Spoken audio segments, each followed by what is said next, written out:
Hello everyone, welcome to Melvano app. So today we are going to learn about composite functions. Composite function जैसा कि हम लोग नाम से ही देख सकते हैं कि दो functions का, दो या दो से ज़्यादा functions का कंपोजिशन यहाँ पर होने वाला है। कंपोजिशन का मतलब क्या है कि आप दो फंक्शन को यूज करोगे और एक फंक्शन को दूसरे के अंदर डालोगे। अब यहाँ पर कुछ नहीं होता है, सिंपली जैसे मान लीजिए हम बोलते हैं कि fx है, fx लेट से कोई फंक्शन है हमारे पास, मान लीजिए एक्स स्क्वायर प्लस 2x ये है। अब अगर आपसे कोई यहां पर आगे पूछता है कि f(1) बताइए, तो आप f(1) में क्या करते थे, x की जगह 1 पुट कर देते हो, तो यहां पर ये क्या बन जाएगा 1 स्क्वायर प्लस 2 दैट इज 3, ये बन जाएगा। सिंपल है ना। अब ऐसे ही यहां पर क्या होने वाला है कि हमारे पास एक fx तो फंक्शन है ही, साथ में एक gx भी होगा, और आपसे इस बार f(1) नहीं पूछा जाएगा, f(gx) आपसे पूछा जाएगा। तो आप क्या करोगे, x की जगह f के अंदर x की जगह gx पुट कर दोगे, तो ये क्या बन जाएगा gx का whole square plus 2gx। Simple. तो अपने को बेसिकली करना क्या है कि x की जगह हम वहां पर पुट कर देंगे gx। तो क्या बोला गया है, if we are given two functions we can create another function by composing one function into the other.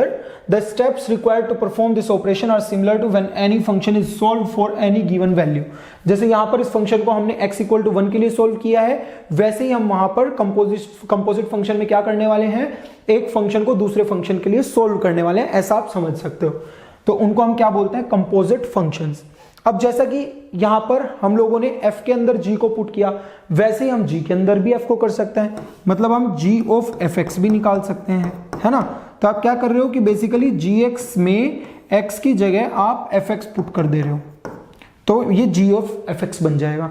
अब इसको हम पढ़ते कैसे हैं, जो ये f gx लिखा है इसको बोलते हैं f of gx। जैसे इसको क्या बोलते हैं f of x, तो इसको बोलते हैं f of gx, इसको बोलते हैं g of fx, g of fx, ऐसा।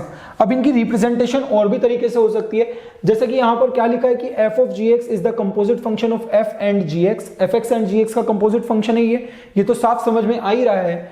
f of gx is read as f of g of x, ऐसा भी पढ़ते हैं इसको, और g of fx को भी। अब जो अंदर लिखा हुआ फंक्शन होता है, मान लीजिए अगर हम f of gx की बात कर रहे हैं, तो अंदर क्या लिखा है, f या g अंदर लिखा है, तो यहां पर g को हम क्या बोलते हैं, इनर फंक्शन, और बाहर क्या लिखा है f, इसको हम बोलते हैं आउटर फंक्शन। वैसे ही g of fx भी लिखा हो सकता है। अब अंदर क्या लिखा है fx, तो इसका मतलब ये इनर हो गया। तो इनर और आउटर कोई फिक्स नहीं है, जो भी अंदर लिखा है वो इनर, और जो बाहर लिखा है वो हमारा आउटर। तो इस तरह से हम देख सकते हैं कि इनर और outer function f of gx या g of fx में कुछ भी हम लोग बना सकते हैं। अब जो ये f of gx है, इसकी रिप्रेजेंटेशन ऐसे भी होती है, ये f of g of x, ऐसा भी हम इसको लिखते हैं fog, फोग, इसको गोफ, GOFX, ऐसा भी हम इसको लिख सकते हैं। तो ये फोग और गोफ, इस तरह से हम लोग फंक्शंस की रिप्रेजेंटेशन, जो कंपोजिट फंक्शन है उनको हम इस तरह से रिप्रेजेंट कर सकते हैं। अब यहां पर एक चीज समझने वाली है कि जो हमारे f of g हैं, अक्सर बच्चे ये गलती करते हैं कि वो समझ लेते हैं कि f of g और g of fx ये जो दोनों हैं ये इक्वल है, ऐसा वो समझ लेते हैं, लेकिन ऐसा नहीं होता। ये मैं अभी के अभी आपको प्रूव करके दिखाऊंगा। नोट लिखा है यहां पे कि ये दोनों सेम नहीं होते। क्यों? क्योंकि मान लीजिए fx है मेरे पास एक्स स्क्वायर, ये fx है, बहुत सिंपल सा फंक्शन में ले रहा हूं, और gx मान लीजिए मेरे पास है लेट से x+1, ठीक है, ये फंक्शन है। अब अपने को सबसे पहले हम यहां पर निकालते हैं लेट से f of g। f of g का मतलब क्या हुआ, f of g of x, ये हुआ। तो मतलब इसका ये हुआ कि हम f के अंदर x की जगह gx पुट करेंगे। तो हम क्या करेंगे, यहां पे x की जगह gx पुट करेंगे, तो ये बन जाएगा हमारा x की जगह x+1, मतलब gx ये हो जाएगा हमारा x की जगह अगर, तो ये gx का होल स्क्वायर, x की जगह gx रख दिया। अब gx क्या है हमारा x+1, तो ये x+1 का होल स्क्वायर बन गया। ये तो है आपका f of gx। अब बात करते हैं g of f की। अगर हम g of f की बात करें तो ये क्या बनेगा हमारा g of fx, मतलब अब gx में हमें x की जगह fx रखना है, तो gx क्या है हमारा x+1, तो x की जगह अगर fx रख देंगे तो ये क्या बन जाएगा fx प्लस 1। तो fx क्या है x स्क्वायर प्लस 1। अब जरा आप मेरे को ये देख के बताइए कि क्या ये और ये दोनों इक्वल हैं कि अलग अलग हैं? अलग अलग हैं।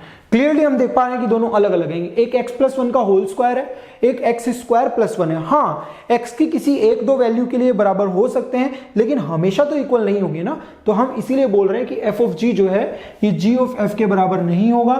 तो इस चीज को आप बहुत ध्यान से समझ लीजिए। नेक्स्ट एग्जाम्पल, एक क्वेश्चन हम देख लेते हैं। बोल रहे हैं कि given the functions fx equals to this, gx equals to this, find f of gx। आपको f ऑफ gx बताना है। f क्या है? देखो f ऑफ gx है, इसका मतलब fx में हमें x की जगह क्या रख देना है? gx। तो x की जगह gx रखेंगे तो क्या बनेगा? gx का होल स्क्वायर प्लस 6। x की जगह gx रख दिया तो gx स्क्वायर प्लस 6 बन गया। अब gx की जगह हम ये पुट कर देंगे 2x माइनस 1, तो gx की जगह आप 2x माइनस 1 पुट करोगे तो ये एक्सप्रेशन बन जाएगा 2x माइनस 1 का होल स्क्वायर प्लस 6, ये बन गया। अब इसको ओपन कर दो, ओपन करोगे तो a माइनस बी का होल स्क्वायर क्या होगा? a square plus B square minus 2 into A into B plus 6। तो ये कितना बन गया हमारा? 4x square minus 4x plus 6। ये आ जाएगा यहां से हमारा प्लस 6 आ रहा है 7, सॉरी 1 प्लस 6, यहां पर 7 बनेगा, आई एम सॉरी, ये 7 बन जाएगा। तो फाइनल आंसर जो है वो हमारा ये बन जाएगा। ये क्या है हमारा? f of gx। इसको हम यहां से f ऑफ gx ये लिख सकते हैं। तो ये हो जाएगा हमारा। नेक्स्ट अगर हम एग्जांपल देखें, एक और क्वेश्चन हम देख लेते हैं।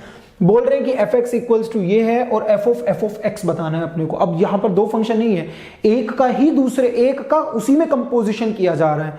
तो मतलब आपको f ऑफ fx ये बताना है। तो अपने को बेसिकली करना क्या है कि इस फंक्शन में x की जगह क्या पुट कर देना है इस बार? fx। तो यहां पर ये बन जाएगा हमारा 2 इंटू fx, x की जगह fx रख दिया प्लस 3 एज इट इज। तो ये बन जाएगा 2 इंटू fx क्या है हमारा? 2x plus 3। तो fx की जगह 2x प्लस 3 प्लस 3, ये बन जाएगा 2 2 ज़ा 4, 4x प्लस 2 3 ज़ा 6 प्लस 3। तो ये कितना बन जाएगा? 4x plus 6 plus 3 is 9। तो 4x प्लस 9 बन जाएगा हमारे पास। तो इस तरह से जो है हमारे यहाँ पर कंपोजिट फंक्शंस को हम लोग देख सकते हैं कि किस तरह से हम कंपोजिट फंक्शन को सोल्व करना है और कंपोजिशन बेसिकली मतलब क्या है इस चीज का। तो रिप्रेजेंटेशन यहाँ पर बहुत इंपॉर्टेंट है। दूसरी चीज जो मैंने आपको अभी बताया था कि f ऑफ g जो है g ऑफ f के बराबर नहीं होता, अक्सर बच्चे इसमें गलती करते हैं, तो इस चीज का थोड़ा सा ध्यान रखेंगे। सो this is all about composite functions. So I hope you did follow this lecture. See you in the next one. Thank you.